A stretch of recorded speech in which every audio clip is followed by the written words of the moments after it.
तो हेलो दोस्तों, स्वागत है आप सभी का हमारे यूट्यूब चैनल MD9 एजुकेशन में। दोस्तों, देखा जाए तो फोटो एडिटिंग में सबसे मुश्किल काम वही रहता है जिसमें किसी भी इमेज में से सब्जेक्ट को अलग करना है, बैकग्राउंड को रिमूव करना है या फिर दोनों को सेपरेटली करना है। तो अगर हम कुछ पुराने फोटोशॉप में अगर ये काम करने जाते तो थोड़ा सा और टाइम हमें लगता। लेकिन अभी के जो नए फोटोशॉप आ गए हैं या फिर जो फोटोशॉप में जो अपडेट आते रहे, तो उसमें क्या होगा कि बैकग्राउंड को रिमूव करना, सब्जेक्ट को अलग करना, ये सारे काम बहुत ही आसानी से हो रहे हैं। जैसे कि अभी यहाँ पे मैं आपको कुछ इमेजेस यहाँ पे दिखाऊँगा, लेकिन मुझे ऐसा लगता है कि फ़ोटोशॉप में और इसको इम्प्रूवमेंट करना चाहिए। तो यहाँ पे एक एआई का टूल है, जिससे आप किसी भी कॉम्प्लेक्स बैकग्राउंड को बहुत ही आसानी से यहाँ पे अलग कर सकते हैं। लेकिन ये फ़ोटोशॉप में ये काम बहुत ही मुश्किल लग रहा है मुझे। तो वो उस इमेज को भी मैं आपको यहाँ पे दिखा देता हूँ। तो यहाँ पे मैं सबसे पहले आपको ये दिखाऊँगा कि किसी भी इमेज में से बैकग्राउंड को किस तरह से रिमूव करना है, ये मैं आपको यहाँ पे दिखा देता हूँ। तो यहाँ पे मेरे पास फ़ोटोशॉप ओपन है और इस फ़ोटोशॉप का मैं वर्ज़न आपको दिखा देता हूँ। ये लेटेस्ट फ़ोटोशॉप है और एडोबी फ़ोटोशॉप बीटा 26.3 रिलीज़, ठीक है? तो मैं यहाँ पे एडोबी फ़ोटोशॉप बीटा ज़्यादातर क्यों यूज़ करता हूँ, क्योंकि ये इसमें क्या होता है कि नए-नए अपडेट हमें यूज़ करने को मिलते हैं और ये टेस्टिंग पर्पज़ सॉफ्टवेयर है। मतलब अगर किसी इमेज के ऊपर आपको टेस्ट करना है, किसी इमेज के ऊपर आपको जस्ट ट्रायल एंड एरर करके छोड़ देना है, तो उसके लिए आप एडोबी फ़ोटोशॉप बीटा यूज़ कर सकते हैं। लेकिन कोई ऐसा इमेज एडिटिंग का काम है जो बहुत ही सीरियस टॉपिक है, उसको आपको कंप्लीट करना है, तो उसके लिए आप फ़ोटोशॉप बीटा मत यूज़ करो, उसके लिए आप रेगुलर फ़ोटोशॉप यूज़ करो। क्योंकि ये जो फ़ोटोशॉप बीटा है, ये टेस्टिंग पर्पज़ है। मतलब ये अभी इसमें ये पूरी तरह से कंप्लीट नहीं है। तो इसमें क्या होता है कि कभी-कभी ये फ़ोटोशॉप हैंग हो जाता है या फिर वो बंद हो जाता है, तो आपका प्रोजेक्ट वापस से आपको चालू करके शुरू से स्टार्ट करना पड़ेगा। तो ये टेस्टिंग पर्पज़ फ़ोटोशॉप है, तो आप इसका यूज़ कर सकते हैं।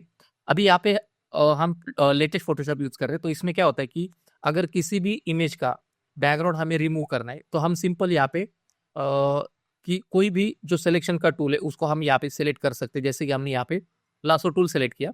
लासो टूल हम सेलेक्ट करेंगे, तो यहाँ पे सेलेक्ट एंड मास्क का एक ऑप्शन आ जाता है। यहाँ पे आपको कॉन्टेक्स्चुअल टास्क बार मिलता है और यहाँ पे आपको रिमूव बैकग्राउंड। तो इसकी मदद से आप एक ही क्लिक में बैकग्राउंड को रिमूव कर सकते हैं। जैसे कि मैं यहाँ पे रिमूव बैकग्राउंड पे क्लिक करूँगा, तो यहाँ पे इस इमेज का पूरी तरह से जो बैकग्राउंड है वो रिमूव हो जाएगा। तो यहाँ पे आप देख सकते हैं ये रिमूव, ये इसका जो बैकग्राउंड है यहाँ से रिमूव हो गया है। लेकिन यहाँ पे जो कलर था, जैसे कि मैं यहाँ पे शिफ्ट शिफ्ट बटन प्रेस करता हूँ और इस मास्क को क्लिक करता हूँ, तो आप यहाँ पे देख सकते हैं कि ये जो बैक का कलर है, ये रेड कलर है और पीछे का बैकग्राउंड का भी कलर रेड है। तो यहाँ पे इसको हमें वापस से रिकवर करने के लिए, जैसे कि मैं वापस से यहाँ पे शिफ्ट बटन प्रेस कर देता हूँ मास्क के ऊपर, तो इस जगह पे हमें मास्किंग करना पड़ेगा, तभी वो जो बैग है वो रिकवर हो जाएगी, ठीक है? तो ये बहुत ही सिंपल काम है, अगर आपको मास्किंग का काम आता है तो आपको ये समझ में आएगा।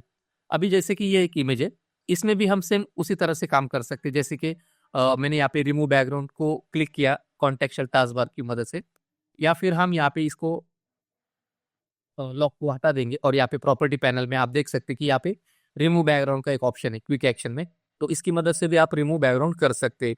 लेकिन ये हो गया ये जो बैकग्राउंड रिमूव का जो प्रोसेस है, ये फ़ोटोशॉप में अभी कुछ इमेज पे अच्छा काम करता है, लेकिन कुछ इमेजेस पे बहुत ही खराब काम कर रहे हैं। जैसे कि अभी आप देख सकते हैं कि इसमें जो ब्लू कलर था, जैसे कि आप यहाँ पे देख सकते हैं, ये जो ब्लू कलर था, ब्लू कलर और ये इस सब्जेक्ट का जो कलर है, पूरी तरह से कॉन्ट्रास्ट अलग है। तो इसके लिए फ़ोटोशॉप को बहुत आसानी हो गई कि बैकग्राउंड को रिमूव करना। लेकिन क्या होगा अगर मैं कुछ इस तरह से इमेज फ़ोटोशॉप को दे दूँगा, तो ये सही तरीके से काम करेगा? तो मुझे नहीं लगता कि ये सही तरीके से काम करेगा। फिर भी हम एक बार देख लेते हैं। यहाँ पे इस इमेज का मैं डुप्लीकेट कॉपी बना लेता हूँ, ठीक है? इस इमेज को मैं बंद कर देता हूँ और चाहिए तो इस बैकग्राउंड के ऊपर मैं एक ब्लैक कलर ऐड कर देता हूँ, ठीक है? यहाँ पे ब्लैक कलर मैंने ऐड कर दिया। हम यहाँ पे वापस से कलर भी चेंज कर सकते हैं, ठीक है? अभी सेम उसी तरह से जो मैंने टेक्निक यहाँ पे यूज़ की रिमूव बैकग्राउंड की, तो यहाँ पे मैं रिमूव बैकग्राउंड कर देता हूँ। तो आप देख सकेंगे कि इसमें बैकग्राउंड रिमूव हो जाएगा, लेकिन उस साइकिल के अंदर जो स्पोक्स है, जो तार रहते हैं व्हील के अंदर, उसे स्पोक कहते हैं। तो उसने आप देख सकते हैं कि वो पूरी तरह से उसने रिमूव कर दिए और यहाँ पे बीच-बीच में कुछ जगह यहाँ पे छोड़ दिए हैं। तो फ़ोटोशॉप मुझे नहीं लगता कि इतना इम्प्रूवमेंट हो गया है कि वो पूरी तरह से इमेज को एनालाइज़ कर सके और उसमें पूरी तरह से वो हमें परफेक्ट रिजल्ट दे सके। तो यहाँ पे मैं आपको एक एआई का टूल बताने जा रहा हूँ, मतलब ये एक सॉफ्टवेयर ही है। तो अगर आप इसको इंस्टॉल करेंगे, इसको यूज़ करेंगे, तो आपको इसका जो इम्पोर्टेंस है वो आपको पता चलेगा, ठीक है? तो उसके लिए मैं आपको यहाँ पे उस सॉफ्टवेयर की तरफ लेके जाता हूँ। यहाँ पे आप देख सकते हैं इस सॉफ्टवेयर का जो नाम है एआईआरटी इमेज मैटिंग, ठीक है? तो अगर आपको इस सॉफ्टवेयर को लेना चाहिए, तो अगर आप इस सॉफ्टवेयर को लेना चाहते हैं, तो आपको मालूम है कि ये इंटरनेट पे कहाँ पे मिल जाएगा। अगर आपको ढूँढने से भी नहीं मिलेगा, तो है ना, हमारे इस वीडियो के डिस्क्रिप्शन में आपको टेलीग्राम का लिंक मिलेगा, तो वहाँ पे आप जॉइन करके इस सॉफ्टवेयर को पा सकते हैं, ठीक है? तो यहाँ पे सिंपल हम इस सॉफ्टवेयर को यूज़ करेंगे। यहाँ पे ये ओपन हो गया है, ठीक है? तो कुछ इस तरह से इसका इंटरफेस दिखेगा, ठीक है? यहाँ पे हम उसी इमेज को वापस से ओपन करेंगे, जहाँ पे मैंने इस इमेज को रखा है, ठीक है? तो यहाँ पे इस इमेज को मैंने यहाँ पे ओपन कर दिया। आप यहाँ पे देख सकते हैं कि ये इमेज जो मैंने फ़ोटोशॉप में ओपन की थी, तो आप फ़ोटोशॉप का इसका रिज़ल्ट भी यहाँ पे देख सकते हैं, कितना खराब रिज़ल्ट यहाँ पे आ गया है, ठीक है? अभी इसी इमेज को मैं क्या करता हूँ, ये जो एआई वाला जो सॉफ्टवेयर है, इसके अंदर मैं इसको यूज़ करूँगा, इस इमेज को, ठीक है? तो आप यहाँ पे देख सकते हैं, ये हमारा बिफोर आफ्टर का ये स्लाइडर है। तो सबसे पहले आपको क्या है कि यहाँ पे कुछ आपका हार्डवेयर है, मतलब आपके पीसी में कौन-सा ग्राफिक्स कार्ड है, उसके बारे में आपको यहाँ पे पता चलेगा, ठीक है? फिर उसके बाद यहाँ पे कुछ एआई का मॉडल दिया है, तो यहाँ पे टोटल 4 मॉडल है, तो इन चारों मॉडल का आप यूज़ कर सकते हैं। जो जो भी मॉडल में आपको इमेज सही तरीके से आपको रिज़ल्ट देगी, उस मॉडल को आप यहाँ पे यूज़ कर सकते हैं, ठीक है? तो यहाँ पे मैंने ऑलरेडी इस सॉफ्टवेयर को यूज़ किया है, और चारों चारों रिज़ल्ट में से मुझे ये लास्ट वाला जो एआई का मॉडल है, ये सबसे अच्छा लगा, क्योंकि इसमें बहुत काफ़ी डिटेलिंग यहाँ पे आ जाती है, ठीक है? तो यहाँ पे आपको क्या करना है कि वो जो मॉडल है, वो आपको सेलेक्ट करना है। तो यहाँ पे मैं सबसे लास्ट वाला मॉडल यहाँ पे सेलेक्ट करूँगा। यहाँ पे बहुत सारे ऑप्शन है, जैसे कि यहाँ पे एडिट पे जाएँगे तो ये कुछ ऐसा इस तरह से ऑप्शन है।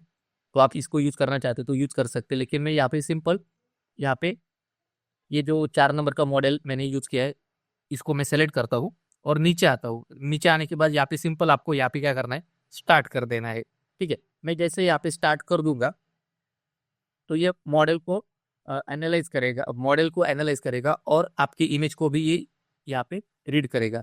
तो यहाँ पे आप देख सकते हैं कि बहुत ही खूबसूरत तरीके से यहाँ पे कॉम्प्लेक्स बैकग्राउंड को यहाँ पे इसने रिमूव कर दिया है, और साथ ही साथ इस इमेज में जो साइकिल के जो स्पोक्स थे, तो यहाँ पे इसको मेंटेन किया है, और बीच में जो फ़ोटोशॉप में आप देख सकते हैं, इसमें ये जो रिज़ल्ट है, इस जगह पे इसने छोड़ दिया, या इस जगह पे इसने काम नहीं किया।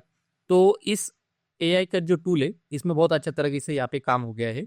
और यहाँ पे आप देख सकते हैं, इसको आपको पीएनजी में चाहिए, आरजीबी है, यहाँ पे मास में चाहिए, तो आप मास में इसको डाउनलोड कर सकते हैं। तो बहुत सारे ऑप्शन यहाँ पे है, जैसे कि ये मास में आप इसको देखना चाहते हैं, तो इस तरह से देख सकते हैं, ठीक है? तो यहाँ पे आपको क्या करना है, सिंपल यहाँ पे सिंगल एक्सपोर्ट करना है। अगर आपके पास मल्टीपल इमेजेस है, उनका बैकग्राउंड आपको रिमूव करना है, तो यहाँ पे आप बैच एक्सपोर्ट भी कर सकते हैं, ठीक है? जैसे कि यहाँ पे मैं सिंगल एक्सपोर्ट कर देता हूँ, तो ये एक्सपोर्ट हो जाएगा, और साथ ही साथ जहाँ पर भी एक्सपोर्ट हुआ है, वो फ़ोल्डर ऑटोमैटिकली यहाँ पे ओपन हो जाएगा, ठीक है? आप यहाँ पे देख सकते हैं कि तीनों की तीनों फाइल यहाँ पे ओपन हो गई है, और तीनों का जो एक्सटेंशन है, आप देख सकते हैं, ये पीएनजी फॉर्मेट है, ठीक है? अगर मैं इसको फ़ोटोशॉप में अगर यूज़ करता हूँ, जैसे कि यहाँ पे ये जो मास्क हमें मिला है, इसी मास्क को मैं यहाँ पे ऊपर ले सकता हूँ फ़ोटोशॉप में, या फिर मैं एक काम कर सकता हूँ, ये जो पीएनजी फाइल है, इसको मैं ड्रैग एंड ड्रॉप करूँगा फ़ोटोशॉप में। सबसे पहले मैं फ़ोटोशॉप ओपन कर देता हूँ, और इस जो मास्क है, इस मास्क को मैं डिलीट कर देता हूँ, डिलीट लेयर मास्क, ठीक है? अभी यहाँ पे जो हमें रिज़ल्ट मिला है, उसे फ़ोटोशॉप में लेके आते हैं, इस इमेज के ऊपर, ठीक है? और हमें इस इमेज का मास्क क्रिएट करना है फ़ोटोशॉप में, तो हम क्या करेंगे, आप यहाँ पे देख सकते हैं, ये हमारा जो रिज़ल्ट है, इसको हमने यहाँ पे लेके आया है, बाकी के जो इमेजेस है, जो लेयर्स है, हमने यहाँ पे क्लोज़ कर दिया। अभी इसको हम ऑन करेंगे। अभी मुझे इस पीएनजी फाइल का यूज़ करते हुए, नीचे वाली जो बैकग्राउंड लेयर है हमारी ओरिजिनल, इसमें हमें मास्क ऑन करना है या फिर क्रिएट करना है। उसके लिए हम क्या करेंगे, सिंपल है, इसको मैं यहाँ पे कंट्रोल बटन प्रेस करूँगा और यहाँ पे क्लिक करूँगा, तो ये पूरा साइकिल यहाँ पे सेलेक्ट हो जाएगा। फिर उसके बाद इसको मैं ऑफ कर देता हूँ, या फिर यहाँ से इसको डिलीट भी करूँगा, तो भी चलेगा। अभी ये बैकग्राउंड कॉपी है, इसको मैं सिंपल यहाँ पे मास्क पे क्लिक करूँगा, तो इस साइकिल का मास्क यहाँ पे हमें मिल जाएगा। तो इस तरह से आप काम कर सकते हैं, और यहाँ पे हम दूसरा एक इमेज है उसको भी यहाँ पे चेक करते हैं। ठीक है,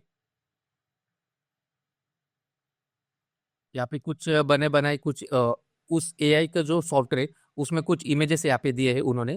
तो ये बाय डिफॉल्ट इमेजेस है, इस पे भी आप उनको ट्राई कर सकते हैं उन सारे एआई मॉडल को। जैसे कि यहाँ पे मैं स्टार्ट कर देता हूँ।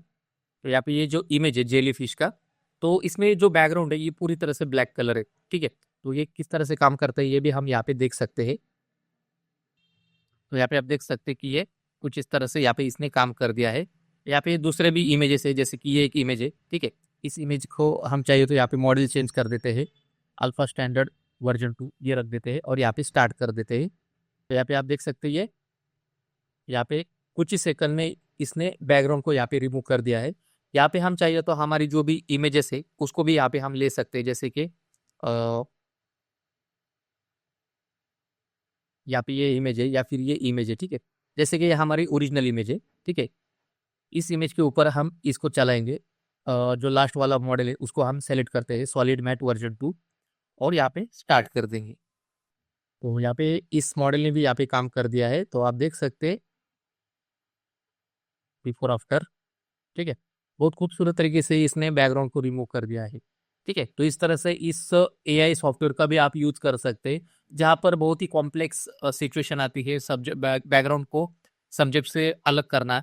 तो ये सॉफ्टवेयर आपको बहुत ही काम आएगा। जैसे कि कोई आप एल्बम डिजाइनिंग कर रहे हैं और उसमें क्या होता है कि शादी के टाइम जो बैकग्राउंड हमें मिलते हैं फोटो फोटो लेते समय, वो कुछ इतने खास नहीं रहते, तो उसमें हम अलग अलग जैसे कि डीएम बनाते, तो उस टाइम पे ये सॉफ्टवेयर आपको बहुत मदद करेगा। तो इस तरह से इस सॉफ्टवेयर का आप यूज करके बहुत ही कम समय में आप किसी भी इमेज को बैकग्राउंड से सब्जेक्ट को अलग कर सकते हैं। तो इसका मतलब ये नहीं है कि फोटोशॉप बहुत ही बेकार सॉफ्टवेयर है, फोटोशॉप बहुत ही अच्छा सॉफ्टवेयर है। फोटोशॉप में भी ये काम हो सकता है, लेकिन फोटोशॉप में काम करते वक्त आपका समय ज़्यादा जा सकता है। इसके लिए आपको बाकी की जो अल्टरनेट सॉफ्टवेयर है तो उसमें किस तरह से काम होता है उसके बारे में भी आपको जानकारी चाहिए। अगर ये सॉफ्टवेयर आपके पास रहेगा, इसके बारे में आपकी जानकारी रहेगी, तो आपको बहुत ही कम समय में आपको उस इमेज में जो आउटपुट है आपको जल्दी से जल्दी मिलेगा और आपका काम बहुत ही जल्द होगा। तो इस तरह से ये सॉफ्टवेयर काम करता है, तो आप इसका भी यूज करो। अगर आपको ये सॉफ्टवेयर चाहिए तो आपको वीडियो के डिस्क्रिप्शन में मिल जाएगा, या फिर आप गूगल पे आप सर्च कर सकते हैं इसका पूरा नाम, तो वो आपको मिल जाएगा। ठीक है, तो दोस्तों अगर आपको इस वीडियो में कुछ भी अगर सीखने को मिला है तो इस वीडियो को जरूर लाइक करना, शेयर करना, सब्सक्राइब करना। तो आज की इस वीडियो में बस इतना ही, मिलते हैं अगले वीडियो में।